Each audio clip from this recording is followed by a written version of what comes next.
Gente, fomos para o segundo turno nas eleições presidenciáveis e aqui estou eu novamente para falar do assunto. Antes de mais nada, gostaria de desmistificar algumas coisas que alguns crentes, eu acredito que eles se confundem ao longo do caminho, lembrando que eu estou falando para o público cristão e normalmente para aqueles que estão aguardando a minha opinião. Não estou aqui para forçar você a fazer nenhuma escolha. Nós vivemos numa democracia, você tem direito de fazer a sua escolha, você faz o seu voto. Agora, o seu direito de escolha não muda o meu direito e o direito de outros de persuasão, através da argumentação. E é só a gente olhar a coerência bíblica. Deus nos deu o livre-arbítrio, o direito de escolha, mas ele tenta nos influenciar positivamente. Né? Em Deuteronômio, no capítulo 30, a partir do verso 15, Deus diz, eu ponho diante de vocês a vida e a morte, a bênção e a maldição. Mas ele diz, escolhe vida. O que ele está dizendo? Eu te dou o direito de escolha, mas eu não posso me omitir deixando de apontar para você qual é o melhor caminho. Então, obviamente, eu quero, como líder cristão, né, com a minha consciência diante de Deus, saber que eu tenho feito o possível para orientar as pessoas de acordo com aquele quadro que eu consigo enxergar. Então vamos lá, primeira coisa, alguns irmãos ficam espiritualizando, a gente não tem que falar de política, só tem que orar. Eu digo não, a gente tem que fazer tanto um quanto o outro. Enquanto cidadãos do céu, nós temos que orar. Orar pelos que já foram eleitos, né, estão numa posição de governo, orar por aqueles que serão, precisamos orar para que Deus cumpra o seu propósito e a sua vontade, e que temos que orar é indiscutível. Agora, nós não somos apenas cidadãos do reino dos céus, nós somos cidadãos da terra. Enquanto cidadãos da terra, nós precisamos exercer a nossa cidadania aqui, e nós não precisamos achar que o ser cidadão do reino de Deus nos leva a anular a nossa cidadania terrena. Por exemplo, quando Paulo foi preso em Filipos, de maneira injusta, sem respeitarem os direitos dele de cidadão romano, ele passa por um julgamento sumário que também foi injusto. No dia seguinte, as pessoas simplesmente mandaram o recado, pode sair da prisão, pode ir embora. Paulo diz o quê? Vocês me desrespeitaram meu direito de cidadão romano, me prenderam sem julgamento e agora acham que vão só dizer para mim, vaza, vai embora? E diz, não, vão vir aqui se retratar. Aí a pergunta é, nós vamos olhar para esse gigante da fé chamado Paulo e dizer que Paulo estava de mimimi, que Paulo, na verdade, queria ficar criando o caso. Muita gente só teria dito, eu vou embora da cadeia, eu vou vazar daqui, eu vou resolver o meu problema. E disse, não, eu tenho direitos que foram desrespeitados, eu quero que eles sejam reparados. Naquela hora não se tratava nem só de uma questão de indenização moral, algo do gênero. Ele está dizendo, eu quero ser tratado de acordo com os meus direitos de cidadão. E quando nós pensamos nessa perspectiva, é lógico que à noite Paulo estava orando, estava adorando a Deus, viu intervenção, mas o que ele fez enquanto cidadão do reino não muda o posicionamento dele enquanto cidadão da terra. Dá para entender a diferença?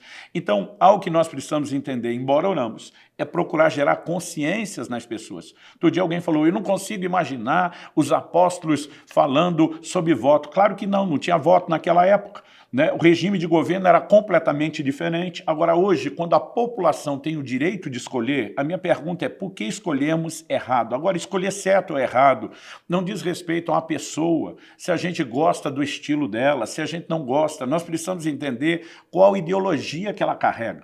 E nós estamos hoje diante de dois candidatos. Já falei isso no primeiro turno, quando tínhamos outras opções, agora não temos mais.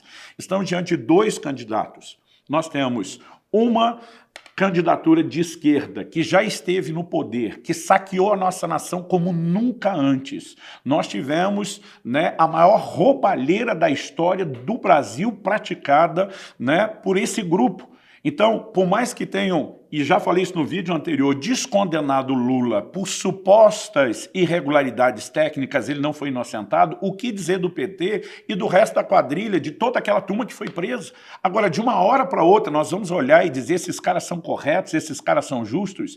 Eu não estou aqui para botar a mão no fogo, né, pelo caráter de Bolsonaro ou seus filhos, que mal conheço, mas a verdade é que a gente fica colocando num patamar muito elevado suposições, acusações que nunca foram comprovadas, que muitas são claramente distorcidas, como a reportagem da Folha de São Paulo, falando de milhões de imóveis adquiridos em dinheiro por um suposto clã, e quando você olha, estão juntando todo mundo, todas as possíveis extensões de desdobramento da família, e quando você vai acessar os documentos da própria reportagem, não tem nada que foi comprado em dinheiro vivo, o que está lá é moeda corrente. Agora, a gente simplesmente pega isso, põe num patamar e joga tudo o que foi comprovado simplesmente no lixo. Então, a minha preocupação é porque as pessoas estão olhando para Bolsonaro dizendo eu não gosto dele. Eu digo para alguns, e você acha que eu sou empolgadíssimo com o estilo, a maneira dele de falar e de lidar? Não, mas já falei isso antes e repito, o homem fala bobagem, fala, mas Dilma fazia o quê? E de repente nós queremos esse mesmo povo de volta só porque nós não gostamos do jeito dele de falar? Gente, eu não acho que nós temos que votar em Bolsonaro, que é candidato dos evangélicos, né? Eu já tive o privilégio de falar isso pessoalmente para ele. Eu disse para ele, nós nunca quisemos, e eu falo por uma boa representatividade evangélica, nós nunca quisemos alguém no STF que fosse terrivelmente evangélico. Nós queríamos gente terrivelmente de direita, que defenda valores no meio de um grupo que a grande maioria foi colocada lá com uma outra visão. Então, não estamos tentando uma candidatura que nos privilegie. Numa democracia, todos têm direitos iguais, inclusive as outras religiões e os seus direitos de crença. Mas quando nós falamos de defender determinadas pautas, são justamente para manter os direitos iguais e não a balança desequilibrada. Você não vai ver nenhum lobby no meio dos candidatos evangélicos tentando impedir, por exemplo, o direito de pessoas do mesmo sexo terem alguma união estável. Nós nunca tentamos legislar contra eles. Agora, o que nós não aceitamos é quando eles tentam destruir tudo o que nós construímos para ter o direito deles. Então, é nesse ponto que nós falamos, ei, nós não vamos viver a ditadura das minorias. Não significa que queremos tirar o direito deles, significa que estamos dizendo que o direito deles não tira o nosso. Agora, porque alguém não quer ter pai e mãe, nós que celebramos a família tradicional, não podemos mais ter Dia dos Pais nem Dia das Mães, porque eles querem linguagem neutra, nós não podemos ter as definições que temos. Então, se eles querem um banheiro comum, cria um terceiro. Não temos nenhum problema que uma pessoa que quer viver de acordo com aquilo que pensa, que o faça, mas desde que isso não nos desconstrua. Então, essa é uma hora da gente ser sensato. O que é que a esquerda defende, gente? Um apoio ao aborto. Agora, nós cristãos vamos dizer, não, porque não gosto de Bolsonaro, vou votar em Lula, que está contra a vida. Eu não estou aqui dizendo que candidato é o cara, que Bolsonaro é o candidato da família, que veio restaurar a família. Particularmente, olho para um cara que já teve vários casamentos e que não representa o nosso ideal de família. Agora, ele não está tentando destruí-la. Ele, de alguma forma, está tentando preservar um pouco do que nós temos. E é nessa hora que nós temos que fazer a distinção. Quando nós pensamos na economia, mesmo em tempo de pandemia, não dá para negar os resultados, gente. O desemprego diminuindo, o PIB aumentando, uma proposta, a máquina com dinheiro, para nós devolver agora essa máquina chamada Estado, que foi pega quebrada, devolver com dinheiro na mão daquela turma que vai saquear de novo, porque não gosto de fulano. Gente, é hora da gente parar e fazer as contas. Agora eu vejo outros relativizando, dizendo, a igreja não se mete nisso, a igreja não, quem vota não é a igreja, quem vota somos nós, somos indivíduos. Assim como a igreja não faz uma consulta médica, quem faz sou eu enquanto indivíduo. Agora, não é porque eu sou cristão que eu vou deixar de viver todos os outros aspectos naturais, inclusive o da democracia que envolve eleição. Se nós temos a possibilidade, não só o direito, mas a possibilidade de escolher direito, por que é que a gente faria isso de forma errada? Então, nessa hora, eu quero fazer um apelo não só ao seu coração, nós temos milhões de eleitores que não votaram. Nós temos milhões de votos brancos e nulos. E eu quero me dirigir principalmente não a quem já fez sua escolha. Infelizmente, eu diria infelizmente, muitos cristãos estão defendendo a esquerda. E eu, particularmente, tenho dificuldade de entender isso. Recentemente, o irmão André, da Missão Portas Abertas, faleceu. A gente procurando honrar, homenagear o cara, e uma nova geração dizendo, quem é ele? Não tem noção do que foi a igreja batalhar contra o comunismo, contra o socialismo no mundo, contra toda a perseguição produzida à igreja.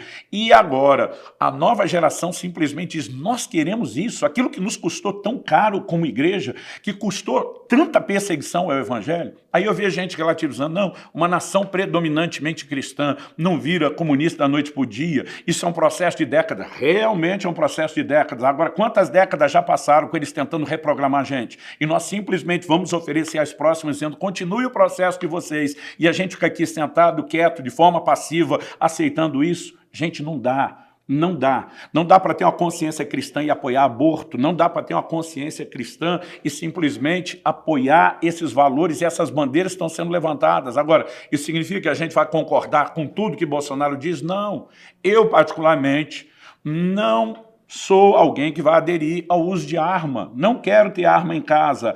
Então, acredito que eu tenho o direito de não ter. Mas também não posso, mesmo com todo o conhecimento bíblico, dizer que uma pessoa não pode ter o direito de defender a casa e a família dela. Agora, simplesmente porque esse ponto, esse aspecto da pauta não é o mais atraente, eu vou simplesmente pegar todo o pacote ruim.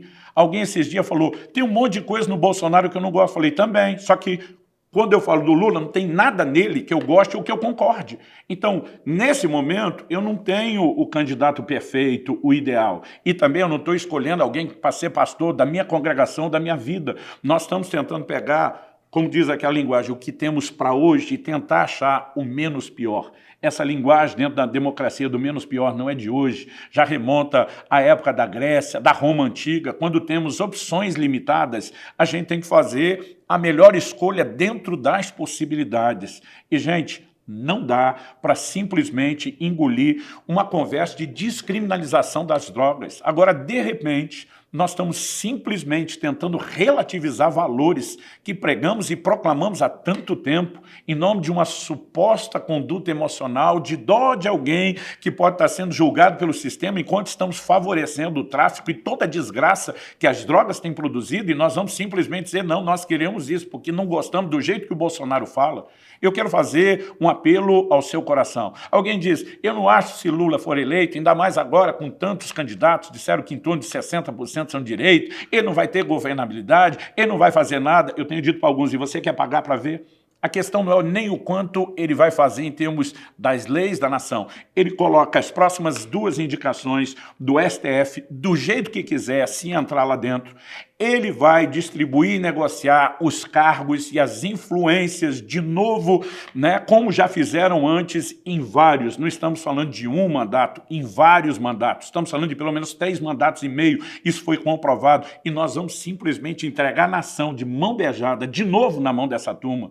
Gente, alguém me perguntou outro dia, se Lula for eleito, você vai orar por ele? Claro, a Bíblia manda orar pelas autoridades. Se for, eu vou ter que orar por ele. Nesse momento, estou orando para que ele não seja eleito. Nesse momento, estou orando para que o quadro não aconteça dessa forma. E eu quero fazer um apelo a você que está em cima do muro, a você que está indeciso. Eu estou tentando te dar alguns subsídios, mas procure pensar e refletir na pauta, em tudo aquilo que é defendido. Quando pensamos economicamente, nós não podemos ter um Estado inchado que tenta carregar todo mundo, é uma questão de tempo. Nós vamos viver o que toda a América Latina está vivendo, países que já tiveram riqueza, estrutura e estão se arrebentando. Nós precisamos pensar numa proposta econômica diferenciada.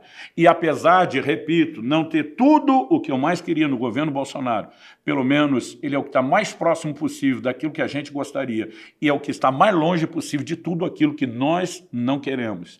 Então, sim, voto no Bolsonaro não porque sou bolsonarista, mas quero te dizer uma coisa, sou de forma assumida, admitida, sou anti-PT, sou anti-Lula, sou anti-esquerda, sou contra tudo aquilo que eles representam e defendem. Então não podemos simplesmente nessa hora ser emocionais e confundir as coisas. O segundo turno está chegando.